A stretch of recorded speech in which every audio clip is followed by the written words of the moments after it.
रात के सन्नाटे में जब पूरा शहर नींद में डूबा होता है, तब इस लाइब्रेरी के अंदर एक अजीब सी सरसराहट सुनाई देती है। कहते हैं, जो भी इस लाइब्रेरी के अंदर रात बिताता है वो कभी लौटकर बाहर नहीं आता।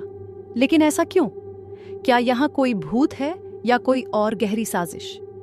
वीडियो शुरू करने से पहले आप सबसे रिक्वेस्ट है, अगर आप चैनल पर पहली बार आए हैं तो चैनल को सब्सक्राइब कर बेल आइकन जरूर दबाएं, जिससे हमारे वीडियो का नोटिफिकेशन सबसे पहले आप तक पहुंच सके। यह कहानी शुरू होती है एक छोटे से कस्बे में मौजूद एक पुरानी लाइब्रेरी से, जिसका नाम था शांतिनाथ पुस्तकालय। बाहर से देखने में यह लाइब्रेरी किसी साधारण इमारत जैसी ही लगती थी, लेकिन इसके अंदर जाने की हिम्मत कोई नहीं करता था। इसके दरवाजे पर बड़े बड़े अक्षरों में लिखा था, रात के बाद यहाँ कदम रखना मौत को बुलावा देना है। रवि और उसकी दोस्त सुहानी, जो रहस्यमयी कहानियों के दीवाने थे, ने ठान लिया कि वे इस लाइब्रेरी की सच्चाई का पता लगाएंगे।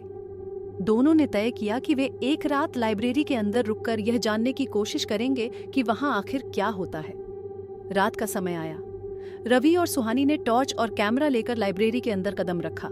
अंदर की दीवारें धूल और जाले से भरी हुई थीं। किताबों की अलमारियां टूटी फूटी थीं, लेकिन माहौल में एक अजीब सी ठंडक थी। जैसे ही उन्होंने कैमरा ऑन किया, एक किताब अचानक अलमारी से नीचे गिर गई। सुनसान लाइब्रेरी में वह आवाज गूंज उठी। सुहानी ने किताब उठाई। किताब पर खून से लिखा था, तुम यहाँ क्यों आए हो? दोनों एक दूसरे को देखने लगे। सुहानी ने डरते हुए किताब खोलने की कोशिश की, लेकिन जैसे ही उसने किताब खोली, हवा तेज हो गई और अलमारियां खुद ब खुद हिलने लगीं। लाइब्रेरी के बीचों बीच एक दरवाजा था जो जमीन के नीचे जाता था। उस दरवाजे पर ताला लगा हुआ था। अचानक एक पुराना नोटिस बोर्ड उनकी नजर में आया। उस पर लिखा था कि इस लाइब्रेरी में 50 साल पहले एक बड़ा हादसा हुआ था। एक शोधकर्ता नंदिनी, जो प्राचीन ग्रंथों पर काम कर रही थी, कि यहाँ रहस्यमय तरीके से मौत हो गई थी। लोग कहते थे कि नंदिनी का भूत आज भी यहाँ भटकता है। रवि ने जमीन पर पड़े ताले को तोड़ने की कोशिश की। जैसे ही ताला टूटा, एक जोरदार चीख सुनाई दी। सुहानी डरकर पीछे हट गई। दरवाजा खुला और दोनों नीचे उतरे।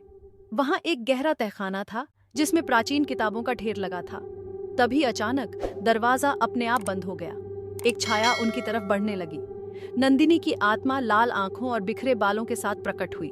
उसने चीखते हुए कहा, मेरी किताबें लौटाओ। सुहानी ने डरते हुए पास पड़ी एक किताब उठा ली। वह किताब असल में नंदिनी की अधूरी शोध थी। नंदिनी ने किताब को पकड़ते हुए कहा, जो भी इसे छूता है वह मेरी तरह इस लाइब्रेरी का हिस्सा बन जाता है। अचानक लाइब्रेरी की दीवारों पर खून से एक संदेश लिखा दिखाई दिया, तुम अब कभी बाहर नहीं जा सकोगे। लाइब्रेरी के बाहर सुबह होने पर दरवाजा बंद मिला। रवि और सुहानी का कोई पता नहीं था, लेकिन कहते हैं उस दिन के बाद हर रात लाइब्रेरी से 2 नई आवाजें गूंजने लगीं। क्या आप हिम्मत करेंगे इस शापित लाइब्रेरी का सच जानने की? कहानी पसंद आई हो तो वीडियो को लाइक कर कमेंट में जरूर बताएं। इसी तरह की और भी वीडियो देखने के लिए चैनल को सब्सक्राइब कर बेल आइकन दबाना बिल्कुल ना भूलें।